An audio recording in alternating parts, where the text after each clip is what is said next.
قال النبي صلى الله عليه وسلم إن أهون أهل النار عذابا من له نعلان وشركان من نار من له نعلان وشركان من نار يغلي منهما دماغ كما يغلي المرجل ما يرى أن أحدا أشد منه عذابا وإنه لأهونهم عذابا আল্লাহ নবী সাল্লাল্লাহু আলাইহি সাল্লাম ফরমান সবচেয়ে হালকা শাস্তি জাহান্নামে যাকে দেওয়া হবে তার শাস্তিটা হবে এক জোড়া আগুনের জুতা তার দুই পায়ে পরিয়ে দেওয়া হবে। আর এই আগুনের জুতা জোড়া দুই পায়ে দেওয়ার সাথে সাথে তার মগজ, তার দিমাগ, তার ভিতরের সব কিছু ওইভাবে উতলাবে, টকবক করবে, যেভাবে জ্বলন্ত চুলায় দীর্ঘক্ষণ পাতিলে পানি থাকলে, কোনো কিছু থাকলে টকবক করে উতলায়, আগুনের এক জোড়া জুতা পায়ে দেওয়ার সঙ্গে সঙ্গে এরকম। এই জায়গায় সংস্কার না কইরা এই জায়গায় আসে। আমি এটা বলছি না যে ওই সংস্কার কমিশনগুলোর দরকার নাই, প্রতিটারই দরকার, আমরাও সহযোগিতা করব, কিন্তু নৈতিকতার সংস্কার, নীতি নৈতিকতার সংস্কার, আদর্শের সংস্কার, বিশ্বাসের সংস্কার, মূল্যবোধের সংস্কার, এটা সবচেয়ে আগে দরকার। ঠিক না ঠিক? সবচেয়ে আগে বলেন, মূল্যবোধের সংস্কার সবচেয়ে আগে দরকার। আল্লাহ আমাদেরকে বুঝ দান করেন। হাকিমুল উম্মত মুজাদ্দিদে মিল্লাত হযরত আশরাফ আলী থানভী রহমতুল্লাহ আলাইহি বলেন যে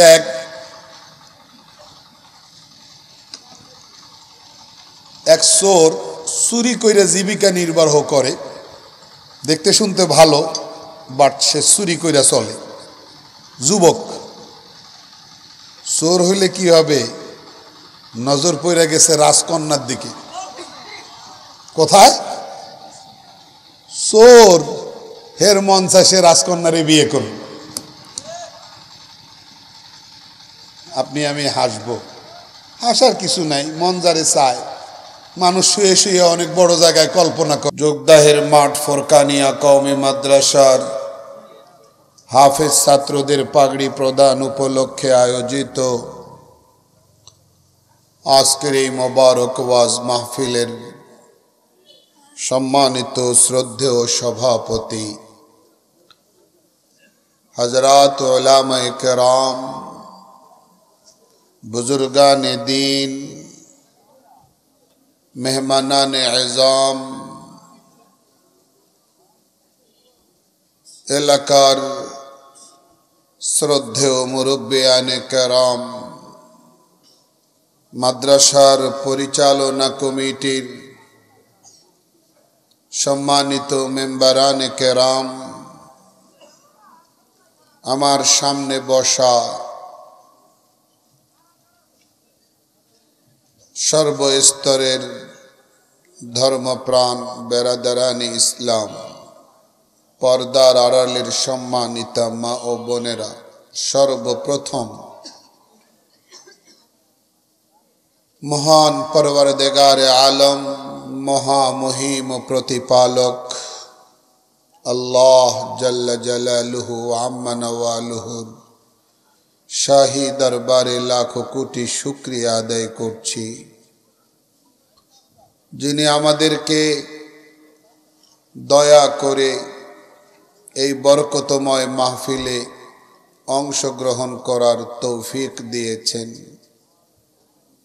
আমরা এর জন্য পরম করুণাময় মাওলায়ে করিম, রব্বে করিম, রব্বে আরশে আজিমের শাহী বারগাহে কালিমাতুশ শুকর পড়ে নেই। সবাই পড়ুন, বলুন আলহামদুলিল্লাহ।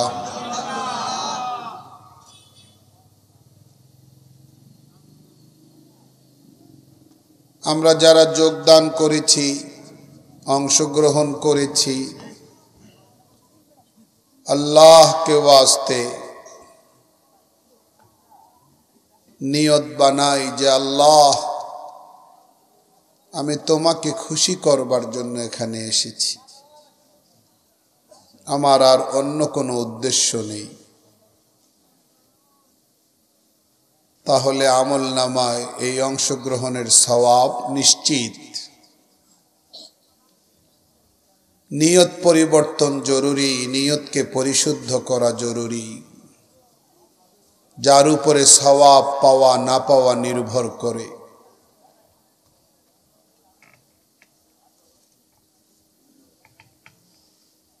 দোয়া করি আল্লাহ যেন এই মাহফিলকে হেদায়েতের উসিলা বানিয়ে দেন, আমাদের পরিবর্তনের উপলক্ষ বানিয়ে দেন।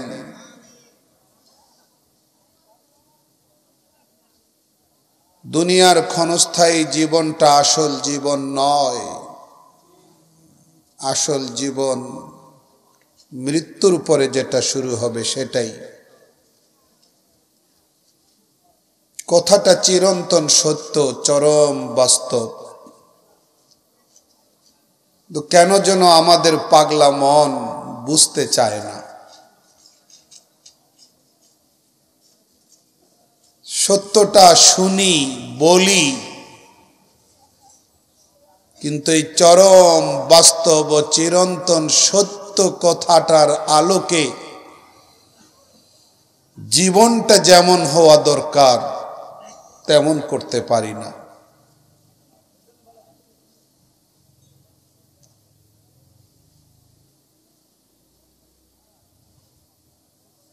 আল্লাহ তাআলা কোরআনের বহু জায়গায় বলেছেন, দুনিয়ার এই হায়াত খেল তামাশা ছাড়া আর কিছু না, খেলাধুলা ছাড়া আর কিছু না। বিপরীতে পরকালের জীবনটাই হলো মূল। মানুষ যদি বুঝতো কত ভালো হতো।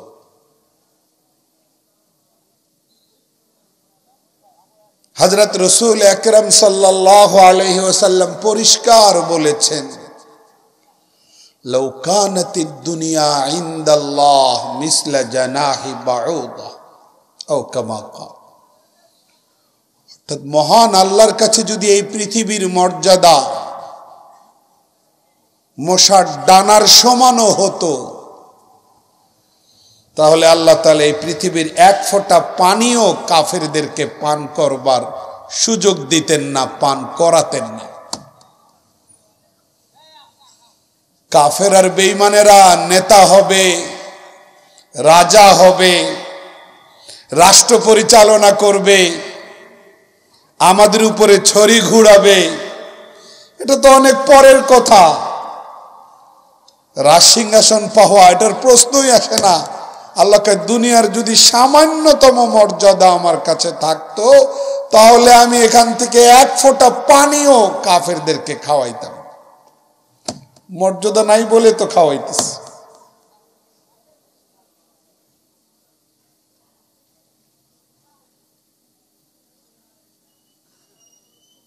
এই জায়গা থেকে প্রশ্নের জবাব পেয়ে গেলেন যে বেঈমানেরা কেন রাজা বাদশাহ হয়, তাদেরকে কেনই বা আল্লাহ রাজত্ব সাম্রাজ্য দান করেন। বুঝেন নাই? প্রশ্নের জবাব হয়ে গেল। আল্লাহর কাছে এটার কোনো ভ্যালু নাই, কোনো মূল্য নাই, আল্লাহ দিচ্ছেন।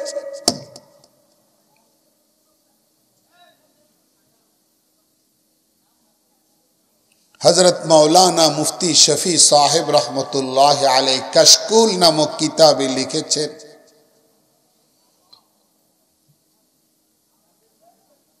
যে এক ঈমানদার আল্লাহকে মানে, আল্লাহকে স্মরণ করে, আল্লাহকে নিয়মিত ডাকে, আল্লাহর ইবাদত করে, এরকম একজন ঈমানদার সকালবেলা জাল নিয়ে মাছ ধরতে গেছে, বারবার আল্লাহর নাম নিয়ে জাল ফেলে। কি বিশ্বাস আল্লাহর প্রতি! আল্লাহ খাওয়াইলে আমি খাবো, আল্লাহ না খাওয়াইলে আমি খেতে পারবো না। বুঝেন নাই কথা?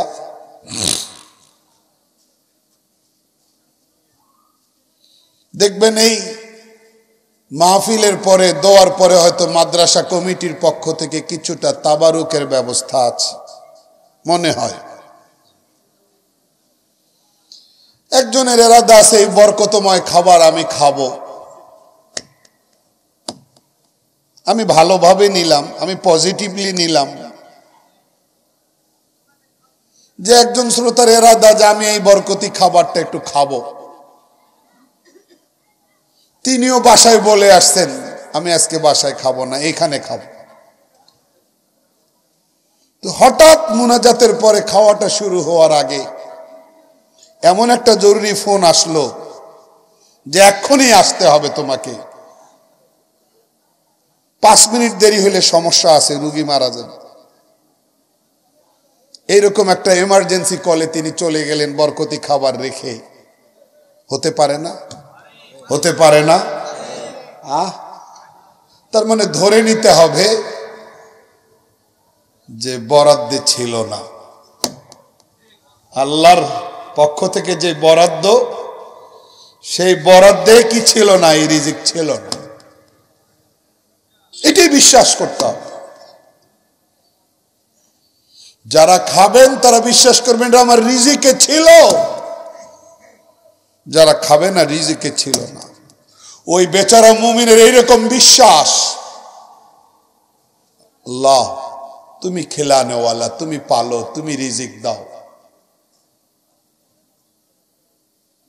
বারবার জাল ফেলতেছে, জাল উঠায়, একটা মাছও নাই, না বড় না ছোট। জাল ঝাড়ে, একটা ছোট মাছও নাই, মাছের বংশ নাই। আবার জাল পরিষ্কার করে আবার জাল ফেলে, আল্লাহর নামে আবার জাল তুলে, একটা মাছও নাই। 2-3 ঘন্টা চেষ্টা করছে, একটা মাছও পাইল না। বিশ্বাস তার একটুও নরম হয় নাই। এটার নাম ঈমান। চেষ্টা করছে কয়েক ঘন্টা, একটা মাছও পায়নি। কোনো বিরক্তি নাই আল্লাহর ব্যাপারে, আল্লাহ এতক্ষণ চেষ্টা করলাম, এটা কি তোমার ইনসাফ, তুমি একটা মাছও দিলা না, এরকম কোনো ভাব নেই।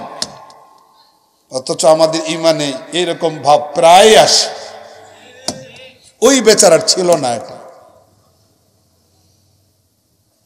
খুশি মনে জাল ফেলছে, কয়েক ঘন্টা চেষ্টা করছে, একটাও পাও নেই। তার খুশি আল্লাহর প্রতি, তার সন্তুষ্টি একটুও পার্থক্য আসেনি।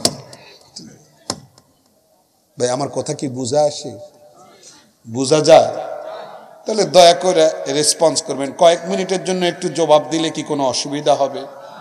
কেউ আপনাকে অ্যারেস্ট করে ধরে নিয়ে যাবে? আমার যেমন দায়িত্ব আছে, আপনারও শ্রোতা হিসাবে রেসপন্স করার, জবাব দেওয়ার, সাড়া দেওয়ার দায়িত্ব আছে। তো এই দায়িত্বটা আপনি পালন করবেন না? হ্যাঁ। তো এই বেচারা কয়েক ঘন্টা চেষ্টা করে, একটা মাছও, মাশাআল্লাহ, এটা কয় উত্তর। অপরদিকে আর একজন মূর্তি পূজারী, আল্লাহকে মানে না, আল্লাহকে স্বীকার করে না। পানি আর মাটি মিক্সড করে মশলা বানিয়ে নিজ হাতে দেবী প্রতিচ্ছবি তৈরি করে এটারে খোদা বানাইয়া পূজা করে। নাউজুবিল্লাহ। এরকম একজন মূর্তি পূজারী সকালবেলা জাল নিয়ে গেছে, মূর্তির নামে জাল ফেলছে, আর এক চান্সে পুরো জাল ভইরা মাছ। সে যে মাছ রাখার পাত্র নিয়ে গেছে, কি বলেন আপনারা? পাইলা, কোথাও বলে খলই, হ্যাঁ, পুরা ভইরা গেছে এক জালেই। দ্বিতীয়বার জাল ফেলার তার দরকারে নাই। মুমিন বেচারা কয়েক ঘন্টা মেহনত করলো, একটা মাছও নাই। মূর্তি পূজারী মুশরিক, সে একবার ফেলছে, তার পাত্র ভরে গেছে। দুই জায়গায় দুই রকম দৃশ্য। কথা কি বুঝে আসে?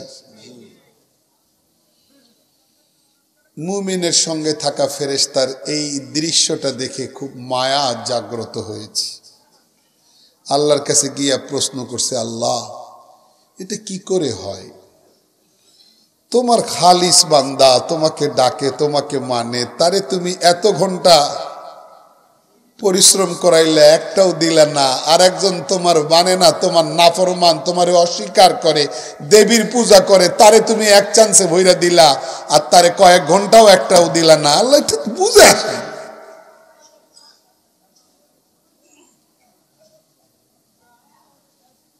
আল্লাহ এটা কি তোমার ইনসাফ? আল্লাহ প্রশ্নকারী ফেরেশতাকে ডাক দিয়ে বলে, প্রশ্ন তো একটা বড় প্রশ্ন করে ফেলছিস, আয় আয় তোর একটা জায়গা দেখাই। প্রশ্নকারী ফেরেশতাকে জায়গা দেখাইতেছে। জান্নাতের ভিতরে ঢুকাইয়া বিশাল এক চমৎকার আলিশান এক প্রাসাদ, নয়নাভিরাম, মোহনীয়, দর্শনীয়, একবার চোখ দিলে চোখ আর ফিরে আসে না, এইরকম মজা, এইরকম দেখার মতো চমৎকার এক মহল দেখাইয়া জলজল করতেছে। আল্লাহ দেখ, ভালো করে দেখ, জান্নাতের বালাখানা।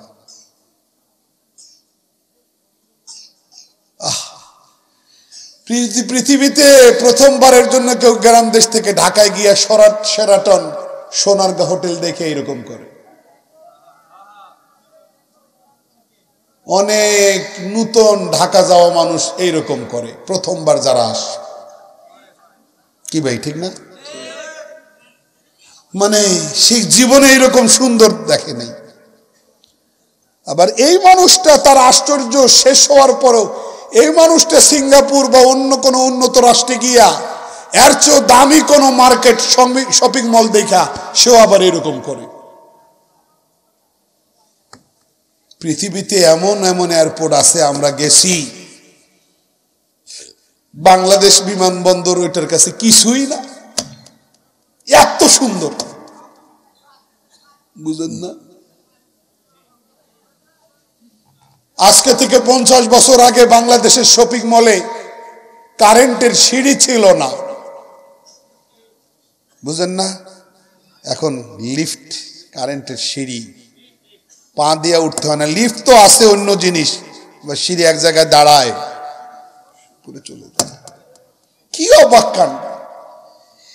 এসব দুনিয়াবি সৌন্দর্য যা মানুষ দেখেছে, জান্নাতের সৌন্দর্যের সঙ্গে মোটেও কল্পনা করা যায় না, তুলনা করা যায় না। জান্নাত এত উপরে। আল্লাহ তো মুমিনকে জান্নাতে পুরস্কৃত করবেন, আর কাফির, বেঈমান, বদকার, গুনাহগারদেরকে জাহান্নামে শাস্তি দেবেন। আল্লাহ যেরকম শক্তির মালিক, আল্লাহর পুরস্কারটাও হবে ওই রকম, আল্লাহর শাস্তিটাও হবে ওই রকম। দুনিয়ার জমিদাররা টাকা উতলে পড়ে, উতলাইয়া পইরা যায়, এরকম জমিদাররা গ্রাম দেশের কোন কমিউনিটি সেন্টারে বিয়ে শাদীর অনুষ্ঠান করে না। ঢাকা শেরাটন 5000 লোক খাবে, মাথা পিছু 1000 টাকা প্লেট। আবার এমনও শিল্পপতি আছে তারা বাংলাদেশেই করবে না, দেশের বাইরে কারো। এটা আবার আমাদের ইসলাম ধর্মের কথা না, ইসলামী শরিয়ার কথা হইলো, বাস মসজিদে যাও, বরে আর কনে দুই পক্ষ একসঙ্গে মিট করো, বাস সুন্নতি তরিকায় বিবাহ করাও, খুতবা হবে, বাস আকদ পড়াইয়া খেজুর ছিটাও, বাস শেষ। বড় মজা এই সুন্নতের মধ্যে। সুন্নত যখন উঠে যায়, নানান সমস্যা চারিদিকে সমাজকে ধ্বংস করতে থাকে। আর সুন্নত যখন পালিত হতে থাকে, তখন সমাজের রং বদলে যায়, সন্তানাদি মা বাবার অনুগত হয়। ইসলামী শরিয়ার কথা বলছি না, বাংলাদেশের কালচার, বাংলাদেশের রুসুম রেওয়াজ। কারো তার সন্তানের বিয়েতে বরাদ্দ 5 লাখ, কারো 50 লাখ, কারো 1 কোটি, কারো 5 কোটি। তাহলে বোঝা যায় পার্থক্য, বরাদ্দের পার্থক্য মানে যার দৌড় যেরকম, যার দাপট যেরকম, যার অ্যাবিলিটি যেরকম, সামর্থ্য যেরকম, তার খরচের মাত্রাও। আল্লাহ যেরকম ক্ষমতার মালিক, আল্লাহর পুরস্কারটাও হবে ওই রকম। কথা বলেন না? আজকে হাফেজ হয়ে গেছে, একটা পাগড়ি আর একটা জায়নামাজ বাবাকে, এটাও একটা পুরস্কার। বেশি বেশি 5,000 টাকা পুরস্কার। আল্লাহ পুরস্কার দিবেন নেককার বান্দাদেরকে, কিন্তু সেই পুরস্কার কেমন হবে না বান্দা তার চোখ দিয়ে দুনিয়াতে কখনো দেখছে না। এইরকম পুরস্কার হতে পারে এর বর্ণনা বিবরণ দুনিয়ার জীবনে কোথাও সে শুনছে না, কখনো সে কল্পনা করছে। قال النبي صلى الله عليه وسلم قال الله تعالى أعددت لعبادي الصالحين ما لا عين رأت ولا أذن سمعت ولا خطر على قلب بشر.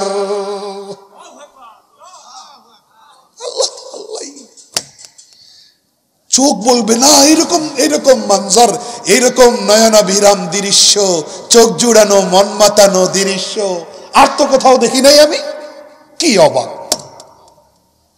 দিবেন কে? এই কোরআনে বলছে, আমিও হাফেজ, বাচ্চারা পাগড়ি পেল তারাও হাফেজ।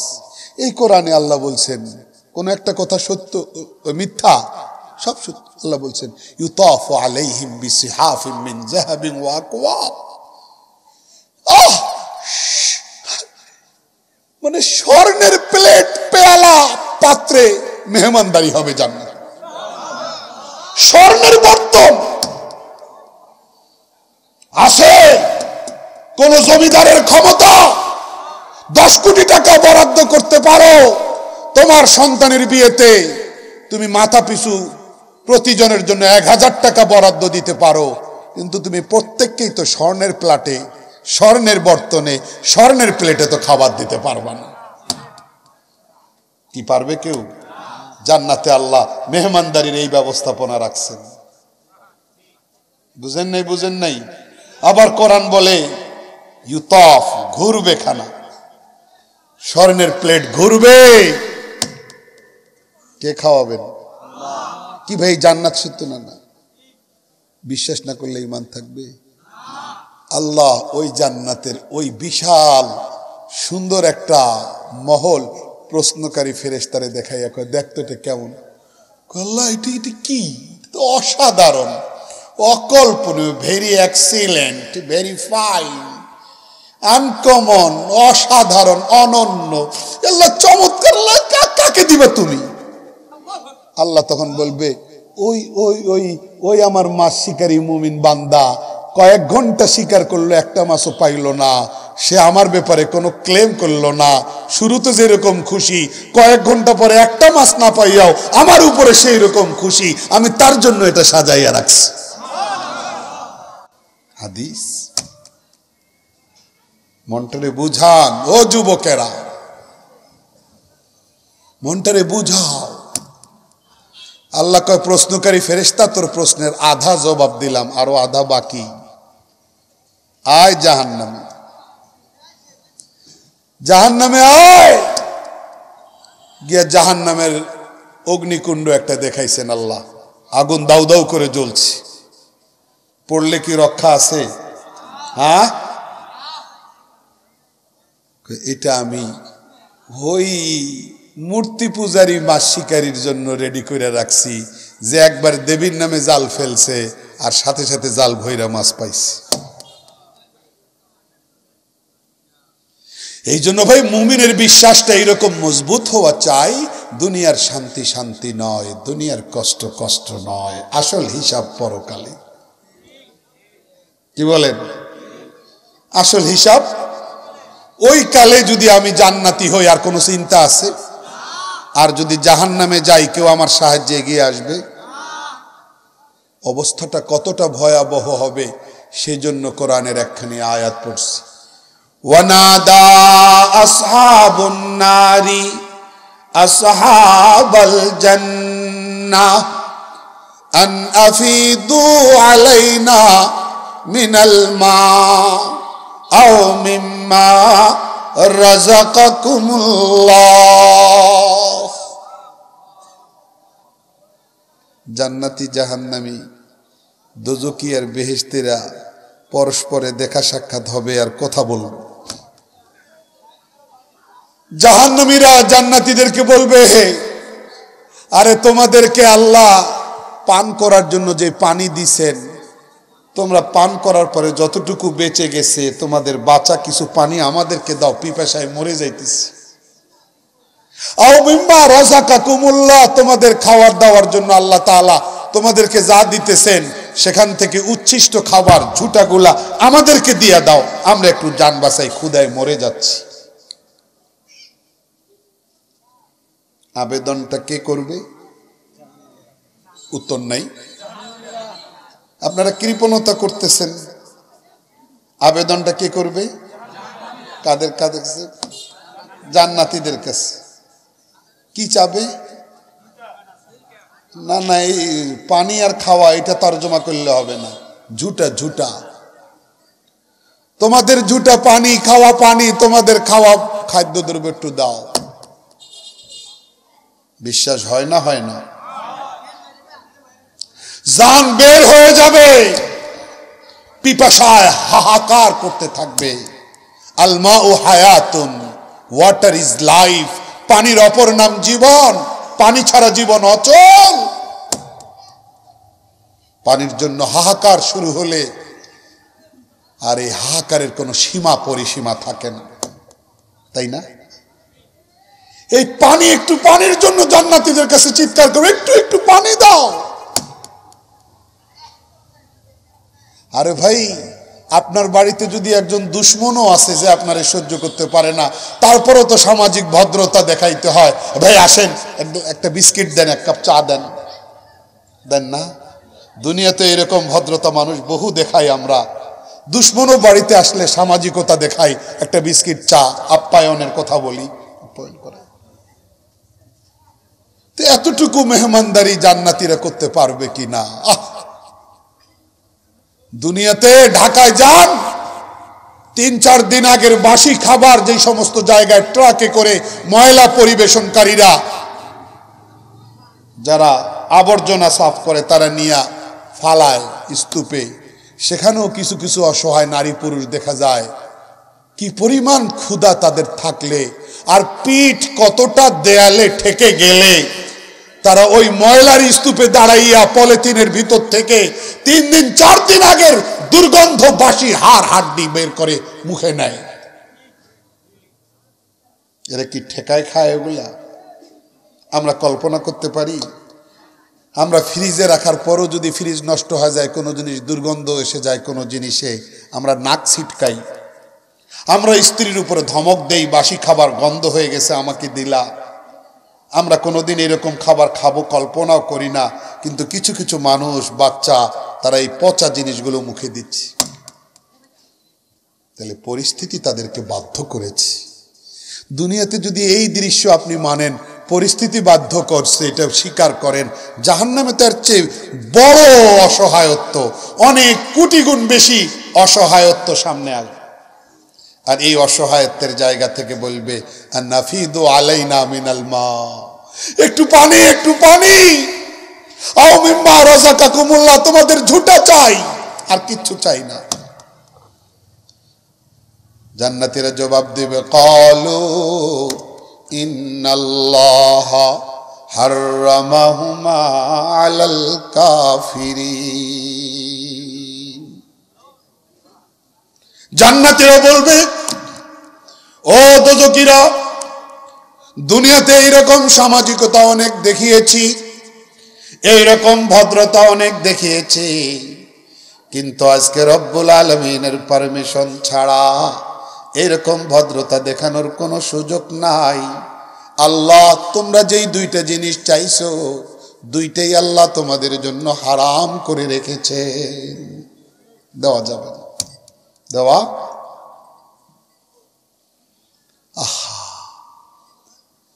তাহলে জান্নাতীরা বাধ্য হবেন এই উত্তর দিতে, দিলে কি কমে যাবে? কিন্তু আল্লাহ দেবেন না। ইব্রাহিম আলাইহিস সালামের বাবা আজর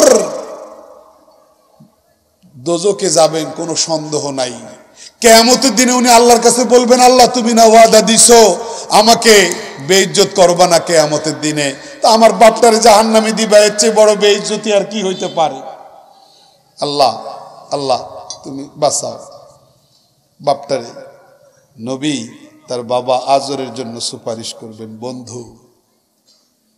আল্লাহ জবাব দেবেন, ইন্নী হাররামতুল জান্নাতা আলাল কাফিরিন, তুমি আমার বন্ধু, তুমি আমার পয়গম্বর, সুপারিশটা তোমার বাবার, কিন্তু তোমার বাবা তো আর ইমানদার না, দুরাত্মা কুলাঙ্গার কাফের, জান্নাত তাদের জন্য হারাম।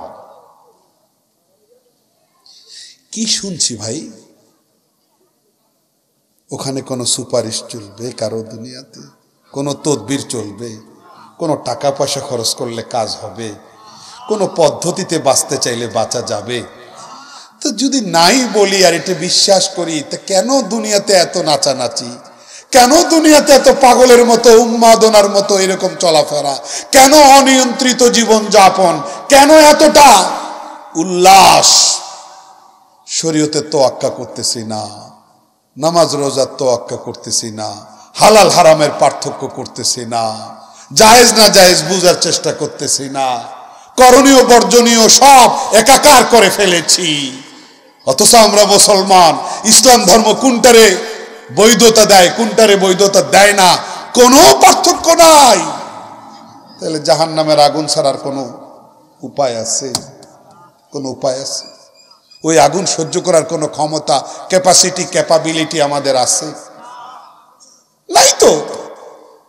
قال النبي صلى الله عليه وسلم إن أهون أهل النار عذابا من له نعلان وشركان من نار من له نعلان وشركان من نار يغلي منهما دماغ كما يغلي المرجل ما يرى أن أحدا أشد منه عذابا وإنه لأهونهم عذابا।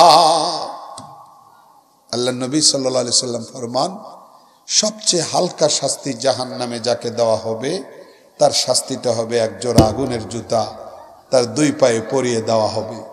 আর এই আগুনের জুতা জোড়া দুই পায়ে দেওয়ার সাথে সাথে তার মগজ, তার দিমাগ, তার ভিতরের সব কিছু ওইভাবে উতলাবে, টকবক করবে, যেভাবে জ্বলন্ত চুলায় দীর্ঘক্ষণ পাতিলে পানি থাকলে, কোনো কিছু থাকলে টকবক করে উতলায়, আগুনের এক জোড়া জুতা পায়ে দেওয়ার সঙ্গে সঙ্গে এরকম। আল্লাহ আল্লাহ আমাদেরকে বুঝার তৌফিক দান করো। কি ভাই, শাস্তিটা খুব নিম্ন পর্যায়ের। আল্লাহ নবী বলেন সাল্লাল্লাহু আলাইহি সাল্লাম, সবাই মনে করবে এটাই জাহান্নামের সবচেয়ে ভয়াবহ শাস্তি, বড়, অথচ এটা জাহান্নামের সবচেয়ে নিম্ন পর্যায়ে। কি ভাই, সবচেয়ে নিম্ন পর্যায়েরটা কি আমরা সহ্য করতে পারবো? ঢালাও ভাবে না কইতেছেন না বুইজা না করতেছেন? হ্যাঁ, দুনিয়ার একটা মোমবাতির আগুনে 1 মিনিট আঙ্গুল রাখার ক্ষমতা সাধ্য কারো আছে? তাহলে ওই আগুন সহ্য করার প্রশ্নই আসে না। কেন ভাই? চোখ বন্ধ হয়ে যাবে, মাটির নিচে আপনাকে আমাকে রেখে আসবে সন্তানেরা। এই বাবার জন্য, মায়ের জন্য সন্তানদের কান্না 2-4 দিন পর থেমে যাবে, স্বামীর জন্য স্ত্রীর কান্না 2-4 দিন পর থেমে যাবে, স্ত্রীর জন্য স্বামীর আহজারি, আহা একটা বউ ছিল, 2-4 দিন পর থেমে যাবে। কিন্তু কবরে আমার কি হাসর হবে? কবরে আমাকে সাপ বিচ্ছু ঠকাবে, না আযাবের ফেরেশতারা আইসা আমার পিটাবে, না জান্নাতের ফেরেশতারা আইসা জান্নাতের সঙ্গে আমার কবরের কানেকশন দিয়ে দিবে। এগুলা তো তারা কেউ দেখবে না, কিন্তু জিনিস তো সত্য। জিনিস কি? এটি তো ঈমানের জায়গা। সারা দুনিয়ার সমস্ত ডাক্তারেরা বলে, কেউ মারা যাওয়ার পরে, শেষ নিঃশ্বাস ত্যাগ করার পরে দুনিয়ার সবাই বলে তার কোনো বোধ শক্তি নাই। বলে কি বলে না? কোনো সেন্স নাই। সবাই লাশ দেখে, কিন্তু এই লাশ যে পরকালীন আরো কিছু দেখতেছে, এটা দুনিয়ার কেউ মানে না। কিন্তু আল্লাহ নবী তো বলে গেছেন। তো সারা দুনিয়ারটা মানবো না আল্লাহর নবীরটা মানবো? কি হাদিস শরীফে নাই যে যদি এই মুর্দাটা যদি সৎ হয়, ভালো হয়, তাহলে সে পরিবারকে বলে দেরি করতেছো কেন, কাদ্দিমুনি, দ্রুত করো, দ্রুত করো, দ্রুত তাড়াতাড়ি আমাকে দাফন করো। সে জান্নাতের সমস্ত নাজমে আমদ, সমস্ত অ্যারেঞ্জ, সমস্ত ব্যবস্থাপনা, সমস্ত অ্যারেঞ্জমেন্ট, সমস্ত মেহমানদারি, সমস্ত প্রস্তুতি সে জান্নাতের দেখে চোখ দিয়ে দেখে। এই জন্য পরিবারকে সে বলে, লাশ বলে, পরিবার লাশের ভাষা বুঝে না, আমারে দেরি করতেছে কেন, তাড়াতাড়ি করো, তাড়াতাড়ি করো, আমাকে রেখে আস। আর যদি খারাপ হয় পরিবারকে খবরদার, আমাকে রাখিও না। যখন কান্দে নিয়ে কবরস্থানে যায়, কই যাও, কই যাও, কই যাও, আমার নিয়ে কই যাও, কান্নাকাটি করে। সারা দুনিয়া বলে লাশের কোনো বোধ শক্তি নাই, আর আল্লাহর রসুল বলে লাশ সব বুঝতে পারে। তাহলে সারা দুনিয়ারটা মানবো না আল্লাহর রসুল একটা মানবো? আল্লাহর রসুল সাল্লাল্লাহু আলাইহি সাল্লাম বলে গেছেন, যখন মুর্দাকে কবরে রাখা হয়, দুইজন ফেরেশতা আসে, এসে তাকে বসায়, প্রশ্ন করে তোমার রবকে, প্রশ্ন করে তোমার দিন কি ছিল, প্রশ্ন করবে আল্লাহ রসুল সাল্লাল্লাহু আলাইহি সাল্লামকে দেখাইয়া। কেউ বলে আল্লাহ রসুলকে দেখানো হবে, ছবি দেখানো হবে। কেউ বলে, কোন কোন ব্যাখ্যাদাতা মুহাদ্দিস বলেন ডাইরেক্ট রওজায়ে আতহারের সাথে ফাঁক করে তাকে আল্লাহ রসুলকে দেখানো হয়। কথা বুঝে আসছে না? আসে নাই? তিনটা প্রশ্ন। দুনিয়ার কোন ডাক্তার, দুনিয়ার কোন এগুলো তো স্বীকার করেন না, কিন্তু তাদেরটা মানবো না আল্লাহ রসুল একটা মানবো?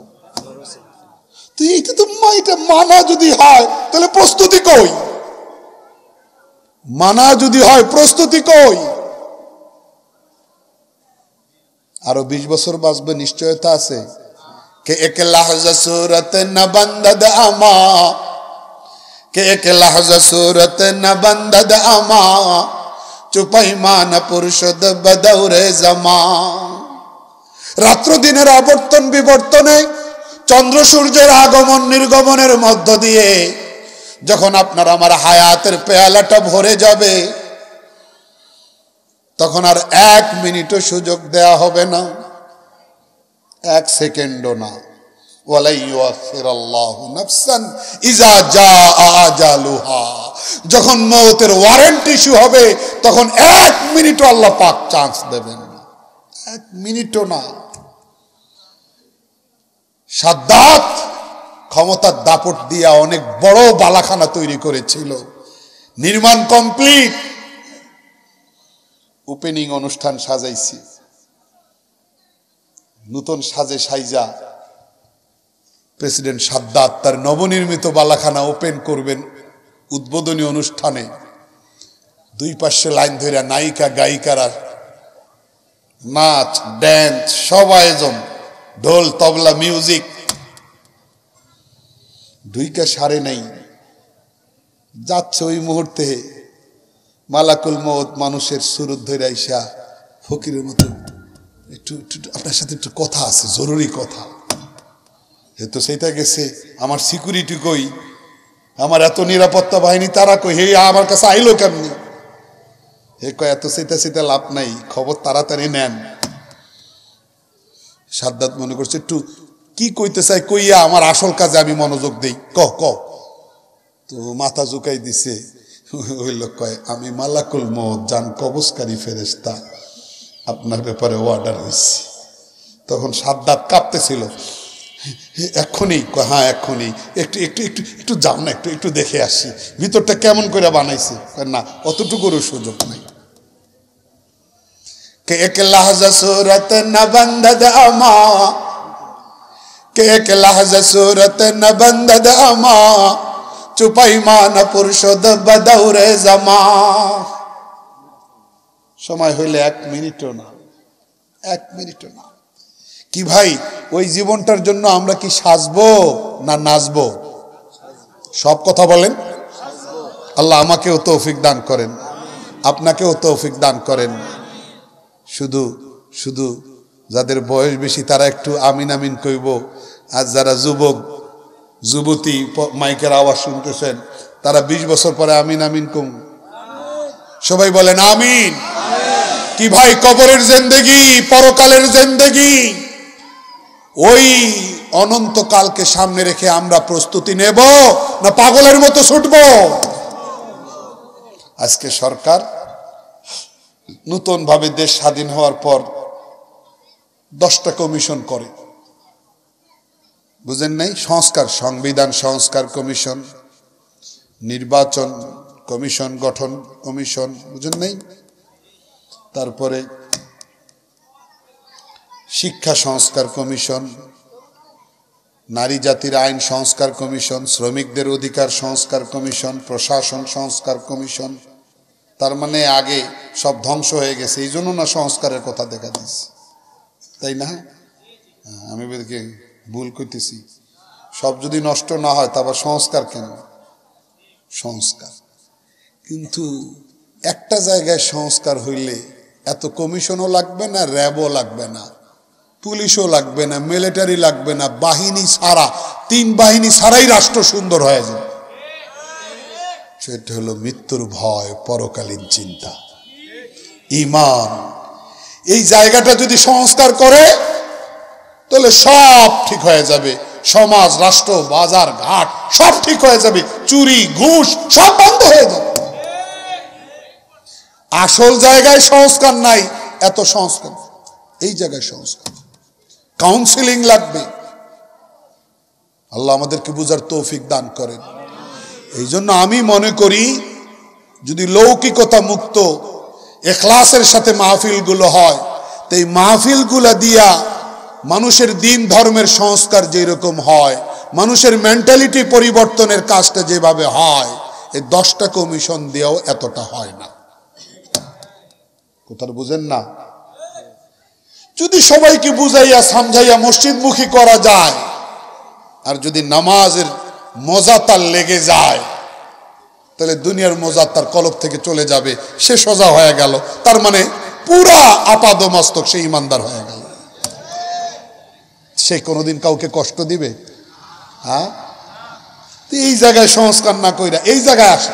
আমি এটা বলছি না যে ওই সংস্কার কমিশনগুলোর দরকার নাই, প্রতিটারই দরকার, আমরাও সহযোগিতা করব, কিন্তু নৈতিকতার সংস্কার, নীতি নৈতিকতার সংস্কার, আদর্শের সংস্কার, বিশ্বাসের সংস্কার, মূল্যবোধের সংস্কার, এটা সবচেয়ে আগে দরকার। ঠিক না বে ঠিক? সবচেয়ে আগে বলেন, মূল্যবোধের সংস্কার সবচেয়ে আগে দরকার। আল্লাহ আমাদেরকে বুঝ দান করেন। হাকিমুল উম্মত মুজাদ্দিদ মিল্লাত হযরত আশরাফ আলী থানভী রহমতুল্লাহি আলাইহি বলেন যে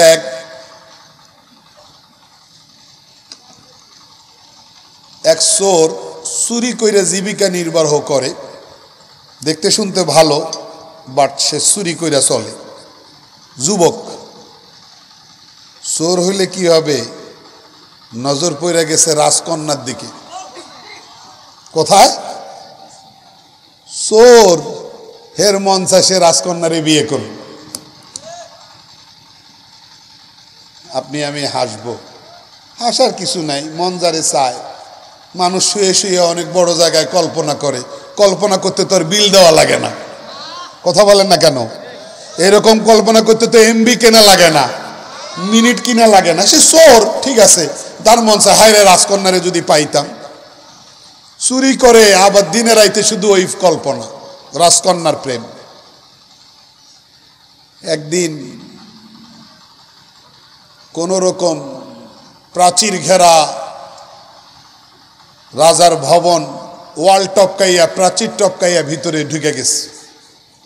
ঢুকে কিভাবে যেন একবারে আন্দার মহলের কাছে চলে গেছে, গেট বন্ধ। ভিতরে রাজা রানী খুব তর্ক চলতেছে, তর্কযুদ্ধ নিজের মেয়েকে নিয়ে, বিবাহ নিয়ে। যেই মেয়ের প্রেমে সে পড়ছে চোর, যেই রাজকন্যারে সে পাইতে চায়, সেই কন্যার ব্যাপারে রাজা রানী স্বামী স্ত্রী খুব তর্ক লাগছে। হে রাজায় কয়, আমি আমার একমাত্র কন্যা এইরকম ব্যক্তির কাছে, এইরকম ছেলের কাছে বিয়ে দিব যার এই কোয়ালিটি আছে, চেহারা সুন্দর হইতে হবে, স্মার্ট হইতে হবে, শিক্ষাগত কোয়ালিটি এইরকম থাকতে হবে, সম্পদ এইরকম থাকতে হবে, হ্যাঁ, এরা রাজা কইতেছি, আর রানী কয় দূর রাখো তোমার এত সব কন্ডিশন শর্ত রাখো, আমি নামাজি যুবক ছাড়া কারো কাছে মেয়ে বিয়া দিব না। বুঝা নাই? এই দুই তর্ক কিন্তু ওই সরে শুনতাস, বুঝছেন না? তর্ক শূন্য তার বুঝ হইছে রাজায় করে রাজ্য শাসন, রাজারে তো শাসায় রানী। বুঝেন নাই কথা? হে রাষ্ট্র চালাইলে কি হইব, হেরে তো চালায় রানী। তা আমি রানীর কথাটা তো খুব ভালো লাগলো, রানী নামাজি যুবক দেখলে বিয়ে দিব। তো এই নামাজি সাজতে গেলে তো কোনো পয়সারও দরকার নাই, কোনো কোয়ালিটিরও দরকার নাই। আমি এক কাজ করি, আমি নামাজের অভিনয় শুরু করে দিই। তো ওই রাজার ভবনের কাছে যে মসজিদ, মসজিদে সে একবারে উজু টুজু বানাইয়া একবারে নামাজ, আল্লাহু আকবার। কোনো খাওয়া নাই, কোনো বিরতি নাই, মাকরু ওয়াক্ত টক্ত কিচ্ছু নাই, চলছে অবিরত অনবরত একবারে আল্লাহু আকবার। কোন রকম সালাম ফিরায় আবার আল্লাহু আকবার। এইরকম দীর্ঘ কয়েক ঘন্টা ওয়াক্ত চলে যাওয়ার পরেও হে বাইর হয় না। আস্তে আস্তে খবর বাইরে চলে গেছে, কোত্থেকে এক নামাজি ছেলে আইছে, আজান হয়, জামাত হয়, নামাজ শেষ হয়, মুসল্লিরা চলে যায়, হ্যার যাওয়ার কোনো নাম নিশানা নাই, হ্যাঁ সারাক্ষণ আল্লাহু আকবার পড়তে আছে। কত হাজার রাকাত হয়ে গেছে, আল্লাহু আকবার, কত শত রাকাত হয়ে গেছে। এইরকম আস্তে আস্তে খবরের ডালপাল এইগুলো সরতে সরতে এক পর্যায়ে রানীর কাছে খবর গেছে আনকমন এক নামাজি আইছে ভবনের পাশে মসজিদে। আর আমি তো এইরকম একজন যুবককে খুঁজতেছি, আমি আমার মেয়ে বিয়ে দিব। শখ করে কইছে কর্মচারীদেরকে, আনো তো ছেলেটার একটু দেখি। এখন রাজ দরবার থেকে ফোর্স গেছে, ইউনিফর্ম পরা ৩-৪ জন যুবককে কইব তোমারে ডাকে। ইতিমধ্যে কয়েক ঘন্টা পার হয়ে গেছে, কয়েক শত রাকাত হয়ে গেছে। মানে ২-৪ জন ফোর্স গিয়া যে হেরে কইব তোমারে আন্দর মহলে ডাকে, তোমারকে একটু দেখবে, বিয়া শাদী, সুযোগ নাই।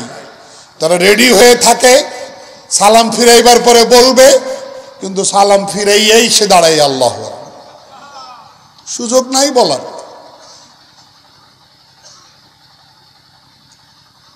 একজন আরেকজনের দিকে তাকায়, কিরে কিন্তু সুযোগই দেয় না, চান্সেই দেয় না। কয়েকবার চেষ্টা করছে, সালাম ফিরাইয়া কারো কথা শুনেন আল্লাহ। অনেকক্ষণ এরকম চলতে চলতে এরা সিদ্ধান্ত নিছে এইবার সালাম ফিরাইলে তুই এক পাশে ধরবি, আমি এক পাশে ধরব। ওই প্রস্তুতি অনুযায়ী তারপরে ধরছে। কেন তোমরা আমারে ধরছো? কহে রানী তার মেয়েকে বিয়ে দিবে, একজন নামাজি ছেলে খুঁজতেছে, তোমাকে এক নজর দেখবে। আল্লাহ, বুঝেন নাই?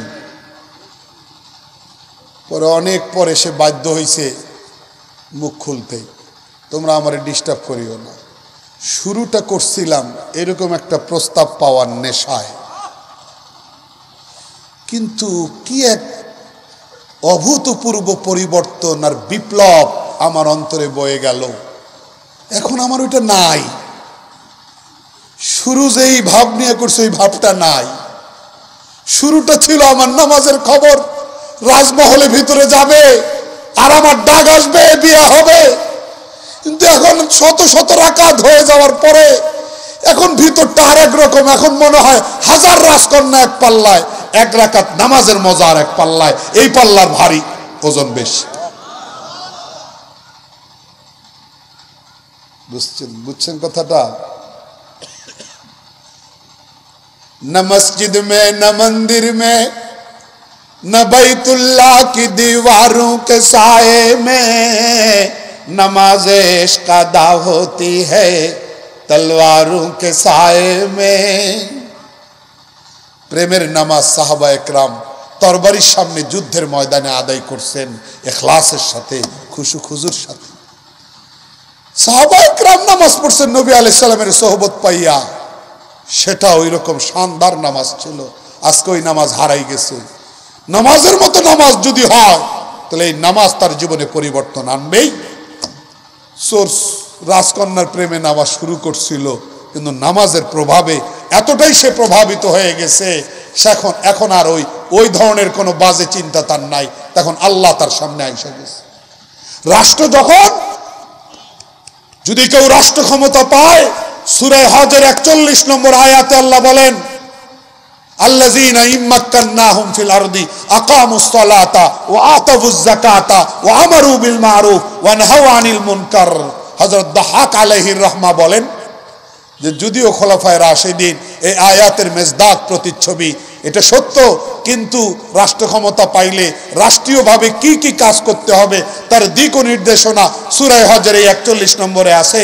আল্লাহ পাক বলেন রাষ্ট্র ক্ষমতা পাইলে তারা এই কাজ করবে, তারা নামাজ কায়েম করবে, তারা যাকাতকে রাষ্ট্রীয়ভাবে কার্যকর করবে, তারা সৎ কাজের আদেশ করবে রাষ্ট্রীয়ভাবে অসৎ কাজ থেকে মানুষকে বিরত রাখবে। এই 4 কাজের প্রথম কাজ রাষ্ট্রীয়ভাবে নামাজ কায়েম করা। তার মানে ইসলামী রাষ্ট্রে যদি নামাজ রাষ্ট্রীয়ভাবে কায়েম হয়, যাকাত রাষ্ট্রীয়ভাবে কায়েম হয়, আল্লাহর কসম খাইয়ে বলি কোনো চুরি থাকবে না, কোনো দুর্নীতি থাকবে না, মা বোনের ইজ্জত নিরাপদ থাকবে, মানবাধিকার নিরাপদ থাকবে, আমরা সেফ হয়ে যাব। ঠিক না বে ঠিক? কিন্তু আফসোস আমাদের এগুলা নাই। এই জন্য ভাই মৃত্যুর চিন্তা, পরকালের চিন্তা, এটা যখন সামনে আসবে তখন নামাজের জন্য দিল তৈয়ার হবে। রাজি আছি সবাই? হাত দেখান, হাত দেখান সবাই। আল্লাহ সবাইকে কবুল করেন, আল্লাহ দিল বদলাইয়া দেন। ভাই কবে থেকে পরিবর্তন হব? না, এটা একটা ফালতু উত্তর হবে যে হুজুর সব জিনিসের একটু সময় লাগে। এই 2024 সালের খুচরা কয়েকটা দিন, নভেম্বরের 3-4 দিন আছে, আর ডিসেম্বর মাসটা 31st নাইট কইরা 31st নাইট উদযাপন করে 25-এর 1 জানুয়ারি থেকে আমরা চেঞ্জ হব। এই উত্তরটা হওয়া দরকার না? দেখছেন সবাই ঠিক। তাহলে পরিবর্তন কখন থেকে? মিনাল আন, এখন থেকে। তাহলে আরেকবার আল্লাহকে হাত দেখাই। মাশাআল্লাহ মাশাআল্লাহ মাশাআল্লাহ। সবাই দ্বীনের পথে আগাবো ইনশাআল্লাহ। আল্লাহ সবাইকে কবুল করেন, আল্লাহ মনটাকে নরম করে দেন। অনেকে বলে হুজুর হাত উঠাই কিন্তু চোখে পানি আসে না। কেন আসে না ভাই? চোখ আর মন দুইটা একটা আরেকটার সাথে খুব অঙ্গাঙ্গিভাবে জড়িত। মন শক্ত হইলে চোখ শক্ত হয়, মন নরম হইলে চোখ নরম হয়। মৃত্যুর কথা চিন্তা করলে, জান্নাত জাহান্নামের বর্ণনা বিবরণ পড়লে শুনলে, কবরে জিন্দেগি স্মরণ করলে ভাই মন নরম হয়। আল্লাহর নেয়ামতের কথা স্মরণ করলে, কার দেওয়া চোখ দিয়ে দেখি বিল দেই না, কার দেওয়া কান দিয়ে শুনি বিল দেই না, কার দেওয়া 2 হাতের 10টা আঙ্গুল ব্যবহার করি বিল দেই না, কার দেওয়া 2 পা ব্যবহার করি কোনো বিল দেই না। যদি বিল চাইতেন তাহলে কোনো মানুষ বিল দিয়ে কুলাইতে পারত? আল্লাহ কত জিনিস আমাকে বিনা বিলে বিনা টাকায় আল্লাহ পাক আমাকে ফিরিয়ে দিছেন। আমি ওই আল্লাহর নিমক হারাম হওয়াটা এটা কি ঠিক? এরকম ভাবে মানুষ যদি একটু কল্পনা করে তাহলে মন আর শক্ত থাকবে না, মন আর হার্ড থাকবে না। একটা পর্যায়ে মন নরম হবে, আর মন নরম যখন হবে চোখ তখন নরম হবে। ঠিক না বে ঠিক? আল্লাহ আমাদের সবাইকে কবুল করেন, এই মাদ্রাসাকে কবুল করেন। আমিন। ওয়া আখিরু দাওয়ানা আনিল হামদুলিল্লাহি রাব্বিল আলামিন।